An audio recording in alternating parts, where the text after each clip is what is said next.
so many perceptions that people have of certain races, ethnic races, come from the movies. There was a time in this country when the only connection you might have with an African American was through the movies, because you lived in a small town. I lived in a small town in the state of Washington where there were no African Americans around. So I had no background in that. I never understood why people were objected to them and all of that, because I had no, I had no interconnection with anything other than these farmers that I lived around.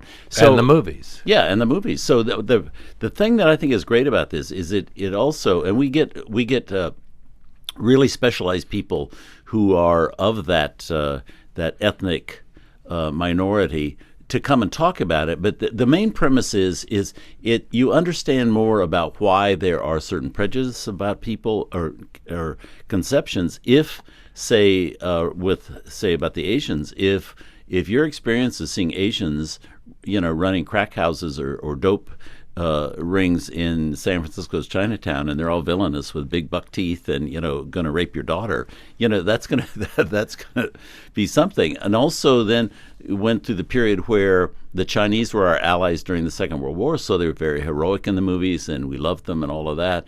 And then the Japanese were the villains, so they all were terribly villainous. And then you get to a period where the Japanese are our friends, and we're in business with them, and the Chinese are communists and difficult. So you kind of see how that goes through the movies. Peter Fang, who's a professor of film, is the curator of the series. And, right. And as you said, you also have people like Wayne Wang dropping in, Amy Tan, France Nguyen, others who Nancy Kwan. Yeah. This is also a chance to repurpose films. If you just show these films, some of them you might not show otherwise, but others you might. But when you put them in this context, they take on a whole new meaning. Well, I think they do. And I think it not only gives you a kind of an overall perspective about films and how inflammatory films could be, how insensitive they could be sometimes. But if you kind of understand that's the way it was done. We had a wonderful guy named Donald Bogle, an African-American who was a curator of our series about films. And he so was adamant about the fact that we should see how so often blacks were made they became comedians in films. Willie Best, there was Step and Fetch It. Yeah, Step and Fetch It, slow and shuffling and all of that.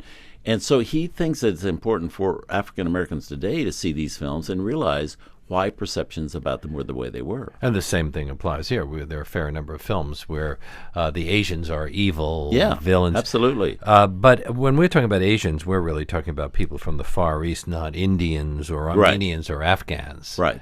And that is important because that's the exotic East was what Hollywood really focused on. Yeah.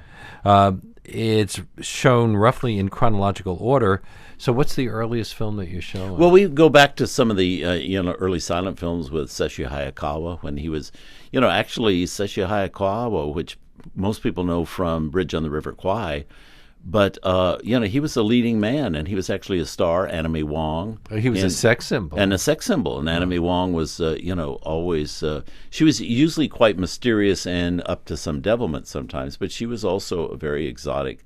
And then we also go into that fact, which they call whiteface, when you would have Caucasian actors having some cosmetic work done by the makeup department so that they look Asian. And you've got Katharine Hepburn playing a Chinese woman during the Second World War with her Bryn Mawr accent. Well, you have she's out in the rice paddies.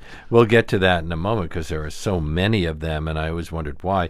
But it's interesting that in some of the silent films, the Asians are rather positive. Yes, they are. Seshi Hayakawa is a sex symbol for, in some cases, everybody. I'm sure that women swooned. Right, but they would never let him have an affair with a white woman. That was verboten. That was off the table. And isn't that true until Sam Fuller's film, The Crimson Kimono, which is in the what was it, the late 50s? In the late 50s, That's yes. the first time and not an important film at that time. It is now to us today as we look back. But yeah, that was. And then, of course, in 57, when Marlon Brando made Sayonara, and, you have two romances in that. One with the white man Marlon Brando and the Asian girl Miko Taka, and then you've also got Red Buttons, the white man with Miyoshi Yameki, and their romance ends in a double suicide, the two of them. Yet Brando and Miko Taka go off, and that's the first time that in a major film with major stars like Brando, that you've got a mixed romance that's approved of by. Well, there's also a double standard there. Western men can kiss Asian women, but Yes. an Asian man kissing a Western woman, well, that's a more serious problem. But at that time in the late 50s, all those barriers were kind of breaking down everywhere.